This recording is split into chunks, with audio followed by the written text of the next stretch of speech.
So yesterday what did we do? We had done the characteristics of S block elements. Basically, let's just take a recap.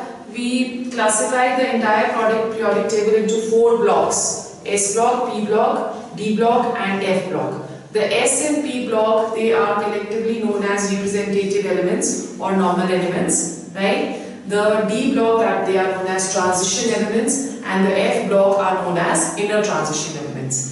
Now yesterday we did was that when we are talking of the S block elements, the S block elements, they have only 2 groups, and they are the alkali metals and the alkaline earth metals. We did the characteristics of S block elements yesterday, so today we are going to do the characteristics of P block elements. In case of P block elements, the general electronic configuration, that is going to be Ns2 Np 1 to 6, right? So we can see over here that the subshell P is filled, Np you can write, is filled progressively.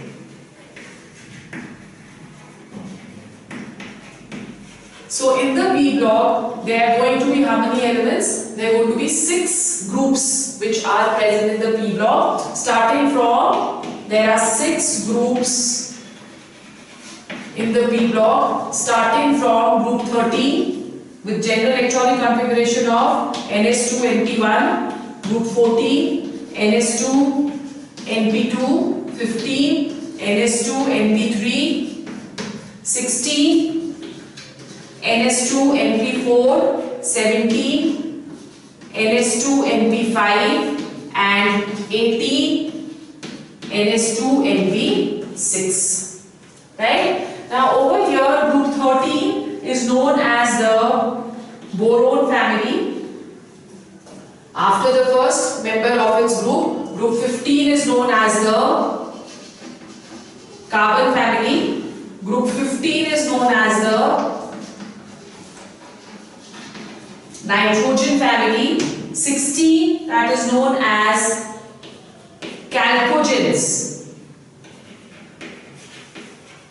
Chalcogens means ore forming. So group 16 has oxygen and sulfur as the first and the second element, and most of the ores, they are found in the form of oxides and sulfides. Okay? Group 17, they are known as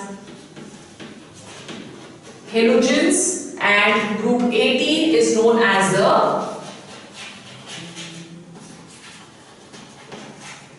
noble gases. Right? So this is what we are going to study under group the P block elements. The P block elements is also known as representative elements or normal elements. Okay. Then we go on to the characteristics of P block.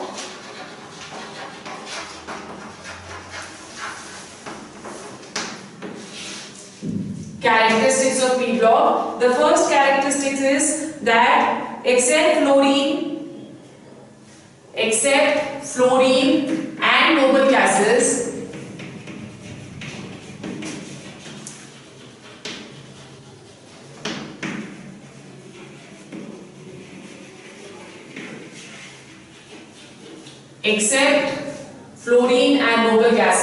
the P block exhibit variable oxidation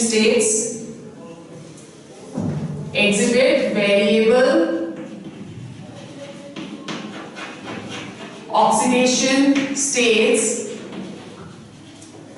from plus n to n minus 8.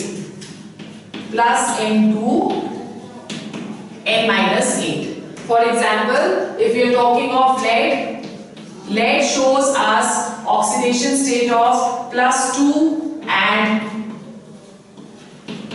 plus 4. Similarly, tin shows variable oxidation state of SN2 and SN4 positive. Right? So they show variable oxidation states. Similarly, when we are talking of oxygen or we are talking of chlorine gives us oxidation states starting right from -1 to +7. Example which we can take over here is that of HCl, where the oxidation state of chlorine is -1, whereas Cl2O7, where the oxidation state of chlorine, that is +7. right? So number of oxidation states, they are shown by the p block, except for fluorine and noble gases, where fluorine only shows -1 oxidation state and noble gases shows generally an oxidation state of 0, valency of 0. Okay. Then the second characteristic is that the p block generally shows covalency. That is, they form covalent bonds, but their higher members, they may show electrovalency, right? But the higher members show electrovalency. Means they form electrovalent bonds. Right? So lower members, they show covalency, but the higher members may show electrovalency, as in the case over here when you are talking of lead over here. So lead comes at the bottom of group 14. So it can form ionic compounds. But when we are talking of carbon, carbon can only form covalent compounds. Okay. So let's just take an example. If we are taking carbon family, we have carbon, silicon, germanium, tin and lead. Over here, carbon only forms covalent compounds, silicon, germanium, they all form only covalent compounds, whereas tin and lead, they have the tendency to form ionic compounds also, as in the case of SnCl2 and SnCl4, and similarly PbCl2. Okay, so higher members, they can show this thing, electrovalency. Now electrovalency also they will show with highly electronegative elements only, like for example over here fluorine, it is showing electrovalency. Similarly fluorine, compounds of fluorine with the p block, they can form ionic compounds. Oxygen also has the tendency to form ionic compounds. So these are all higher members, right? Then next, when we are talking of the p block, in period from left to right, non-metallic character will keep on increasing. So we are saying that in the p block, from left to right, non-metallic character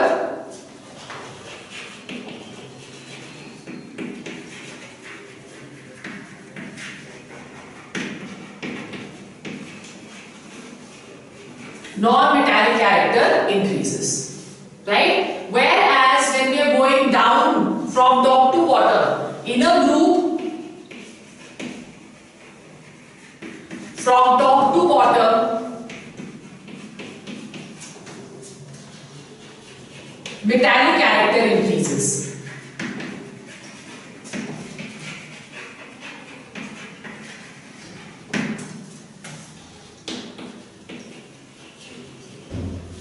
Metallic character, that is going to increase. So if we are traveling from left to right, that is we are going from boron to fluorine. So fluorine, that is going to be the most non-metallic element of the periodic table. Okay, whereas when we are going down the group, as we are going down from carbon to lead, so metallic character, that is going to increase. Okay, so this is another characteristic. Then ionization energies increase from left to right,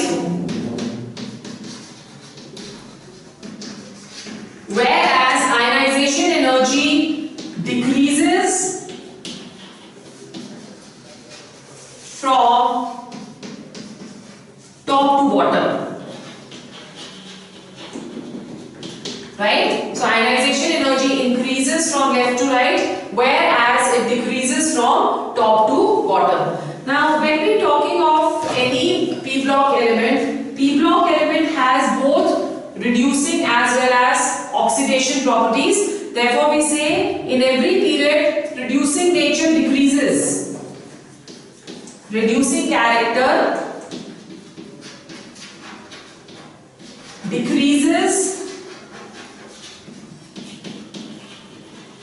a longer period, right? That means when we are traveling from carbon to fluorine, Fluorine is, we have also done, we would be doing in your electrochemical series, that fluorine, that is the best oxidizing agent. So if we are traveling from left to right, the reducing character is decreasing, whereas oxidizing character, or you can also put it this way, that reducing character increases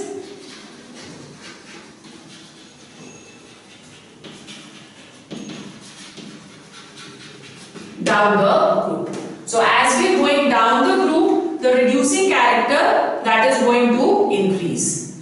Okay, now most of the elements of this are highly electronegative. So the next characteristic, most of the elements are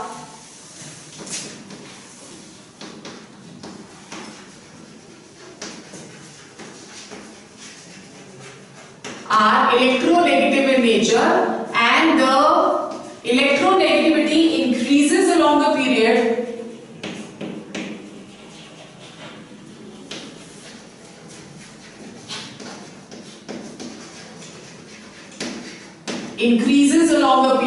and decreases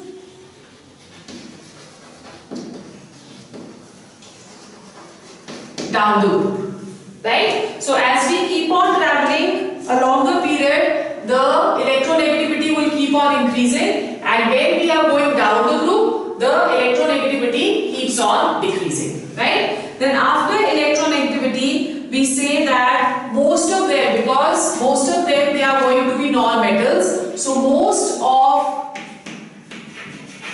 the oxides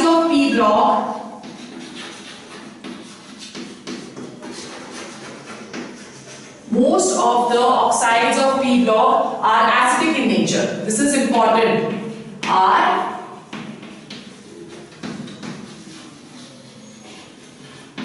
acidic in nature, right? So because most of them we would see they exist as non-metals, and non-metallic oxides, they are always acidic in nature, whereas metallic oxides are always basic. So because P block consists of majorly non-metals, therefore their oxides, they are going to be acidic. Okay, then most of the elements of P block show the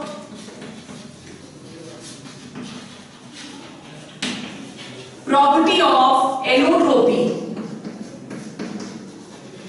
Now what do we understand by this term allotropy? When one element exists in more than one structural forms, that is allotropy. When one element exists in more than one allotropic forms or more than one structural forms, that is known as allotropy. For example, when we are talking of carbon, carbon has 3 allotropes. First one, that is graphite, diamond, and the third one is fullerenes, right? So this is allotropy. Many metals they show allotropy. For example, carbon, silicon, phosphorus, sulfur, boron and germanium. They all show allotropy. And then there is another very important property which the P block exhibit, the property of catenation. Catenation means self-linkage. The elements of the P block have the tendency to form bonds with itself.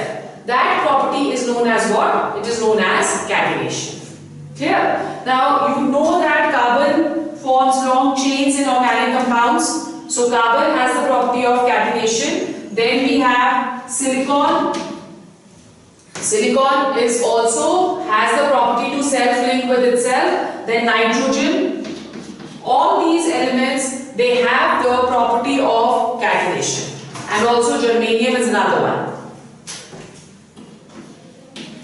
Right? So this is the P block and the characteristics of P block elements. Let's go on to the next block of elements which is known as D block. Next block is D block. The D block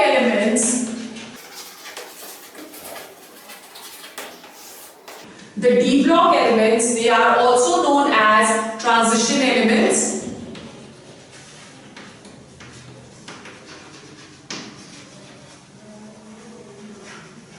Transition elements. In this case, progressively the n minus 1d is filled. N minus 1d, that is filled, and this n minus 1d subshell, this is known as the penultimate.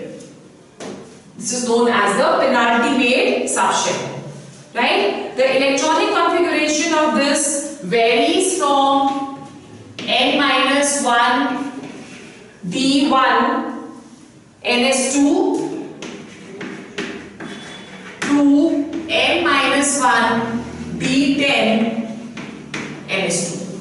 So this is how we are going to progressively fill the D block over here, or the D subshell over here. Okay. Now these elements, they are known as transition elements as their properties progressively change from S to P. Right? They are placed in between S and P, and their properties are also intermediate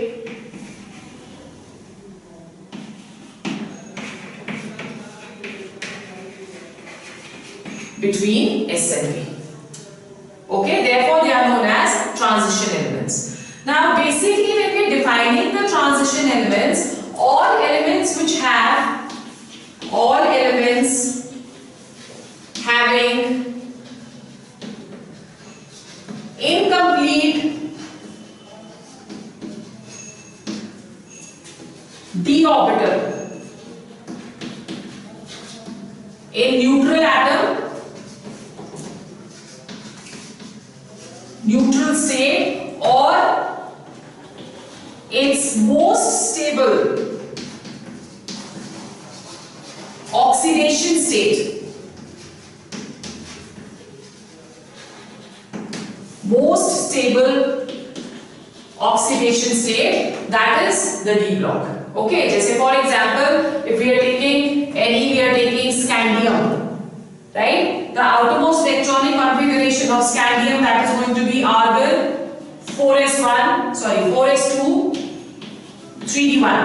This is how we are going to write the electronic configuration. So you can see over here that 3d1 means it has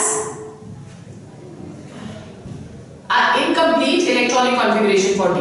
Okay. Similarly, if we are taking, let's take any other, let's take iron. The atomic number of iron is 26. So electronic configuration, that is going to be argon 3d6. Again, the 3d over here, that is incomplete. The only three elements which do not follow this definition, they are zinc, cadmium and mercury.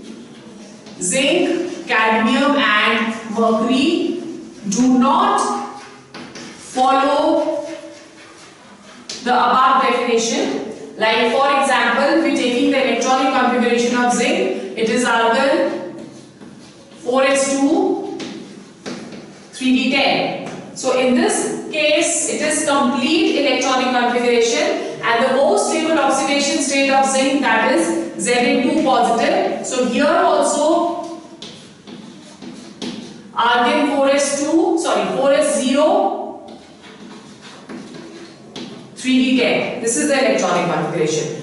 But still zinc is taken under D block. Zinc, cadmium and mercury, they are taken under the D block because they fall as the last members of the series. So they are studied under the D block, right? Otherwise they do not fall under the definition of D block. Then all the transition elements are heavy metals.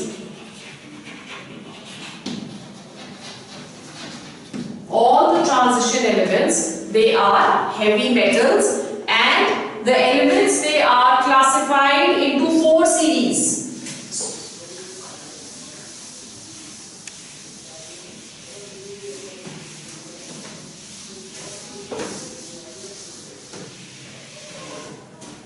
the elements, they fall into 4 series. The first series in which 3D is progressively filled, that is known as the 3D series, and the members of the 3D series start from scandium with atomic number 21, right? And then titanium, 22, vanadium, 23, chromium, 24, manganese, 25, iron, 26, then after that is cobalt,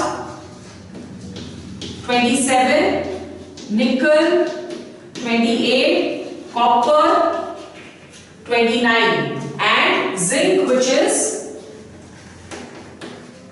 30, right? So this is the 3D series in which we are filling up progressively the 3D. Okay, then the next one, that is the 4D series in which we are going to fill up 4D starting from yttrium, 39, zirconium, which is 40, niobium, 41, molybdenum, 42, and then we have technetium,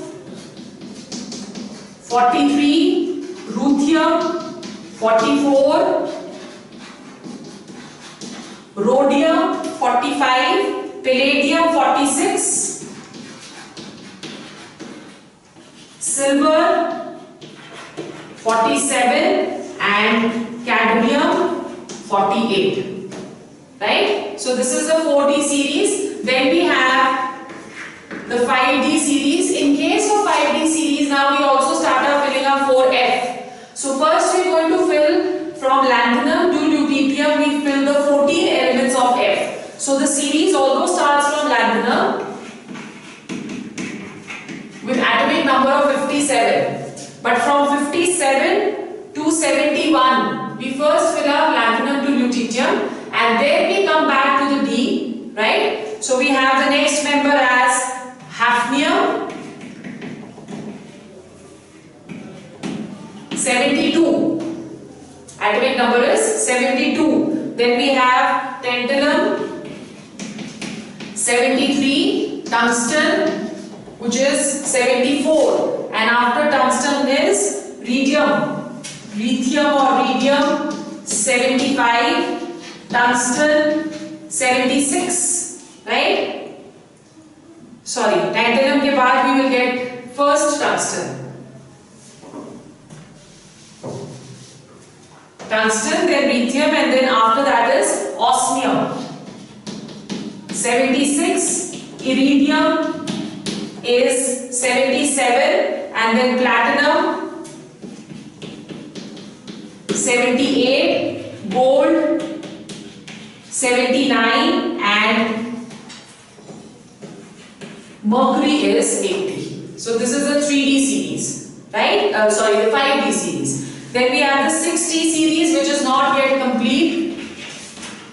60 series starts from technetium with atomic number of 89. And then after that, the 5F is going to be filled over here from technetium 89 to 103. So this is Rutherfordium 104. Okay, so when we were doing the periodic table, we said that up to 104 it has been approved, and after that the numbers, the names are given according to the IUPAC nomenclature, right? So we have then DB, which is 105, and 106 would be written as what? Nil hexium. Hexium, right? And what is going to be the symbol? UNH. This is going to be the symbol. Okay? Then after that we come to 107. Nil septium. So UNS, right? Then is 108. UNO. Nil octium. Right? And then we have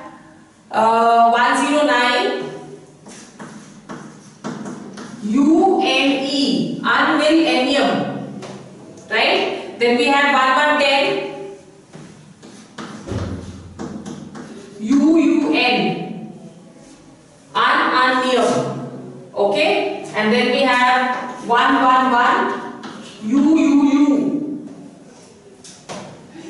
okay? And the last one, that is 1112, 112, that is UUB.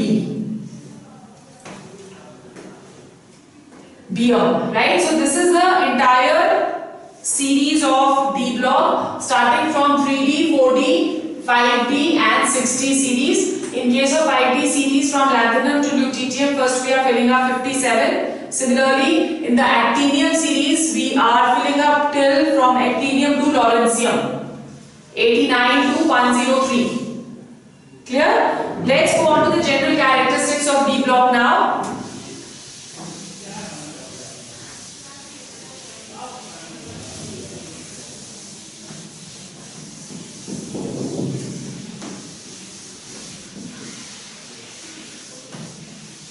Next is general characteristics of D block elements.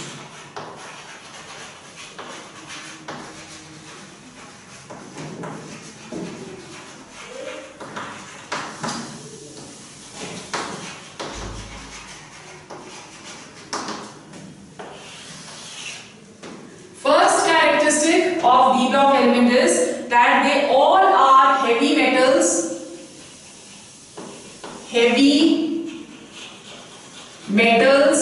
with high melting and boiling points.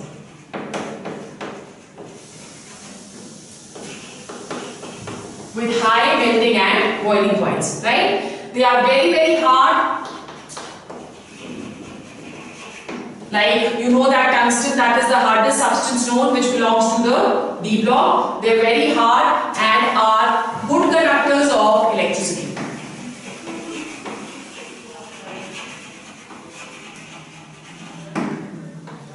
They are good conductors of electricity. Then the ionization energy of D blocks is in between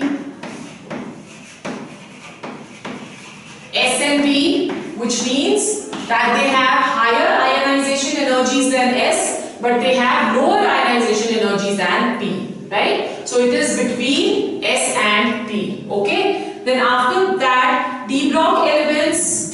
Okay, in this case, we can also write down that there are certain elements like platinum, gold and mercury. These are known as noble metals because of their very low reactivity, right? They are known as noble metals. Then there are the D block elements show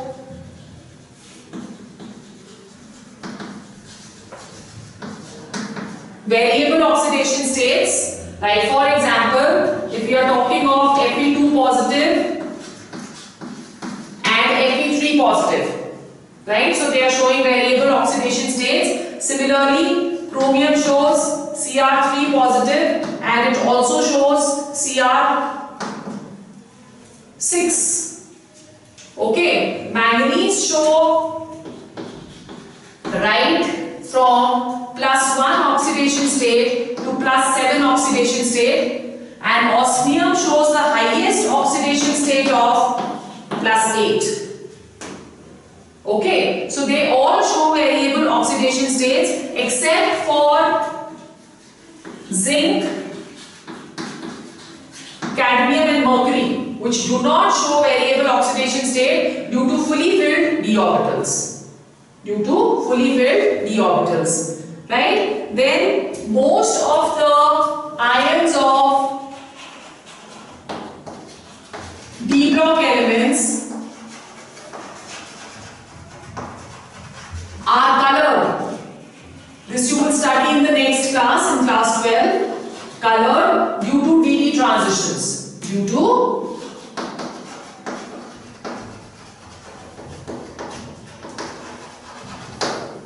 DD transitions. Okay, then most of the D block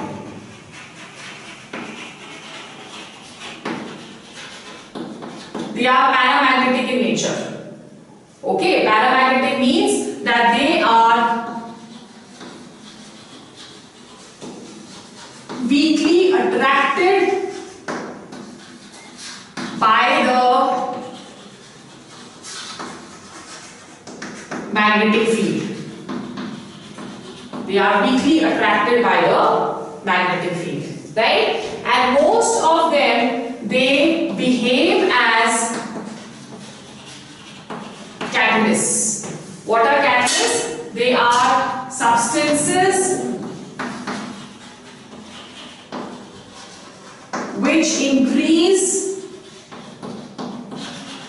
the rate of reaction, which speeds up the reaction, in simple words, without getting consumed themselves. They are not consumed, but still they speed up the reactions, and after the reaction is over, they are recovered as they are. Okay. Then after that, we say that most of the D block have the tendency to form alloys. What are alloys? Alloys are homogeneous mixtures of metals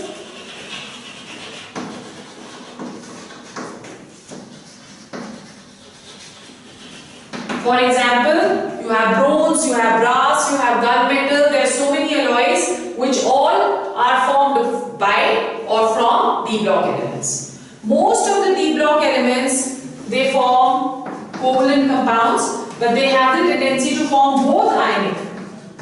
They form both ionic and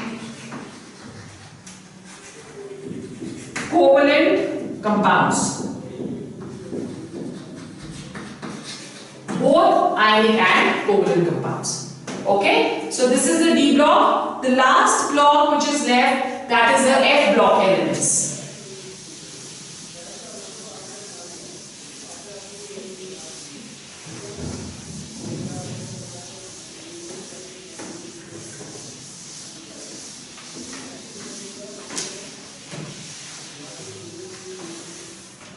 The next is F block elements.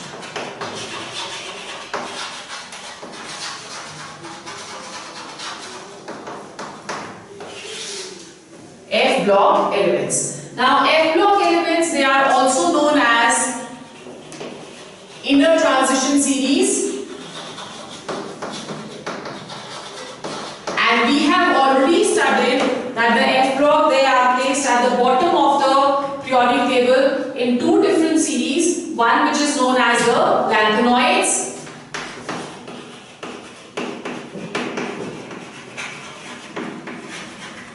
lanthanoids in which we are going to progressively fill up the 4F. Okay, and the second one is actinoids in which we fill up 5F, right? 4F and 5F. So when we are talking of the general electronic configuration of this, the general electronic configuration is N-2 F 0 to 14, N-1 D 0 to 1 and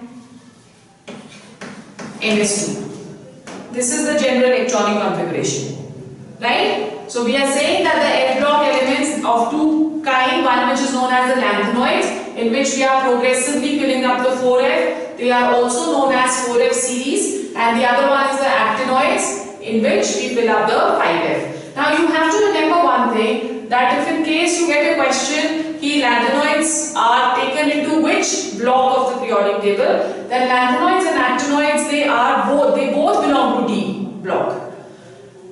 Okay, they both belong to D block, but because they are taken as the first members of the actinoid and lanthanoid series, so thereby we study their characteristics under the F block. Otherwise, according to the electronic configuration, they both are going to come under D block. Clear? Okay. Then let's go on to the general characteristics of F block.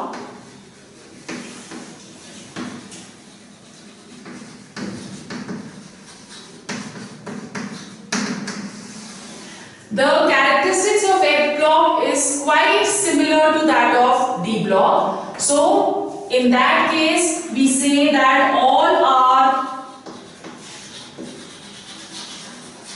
heavy metals. They all are going to be heavy metals. They show variable oxidation states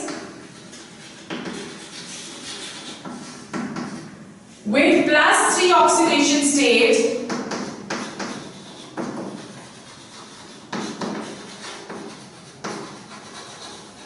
the most common. Okay, +3 oxidation state, that is going to be most common. They all are paramagnetic in nature. As I have already told you what paramagnetism means. They form colored compounds.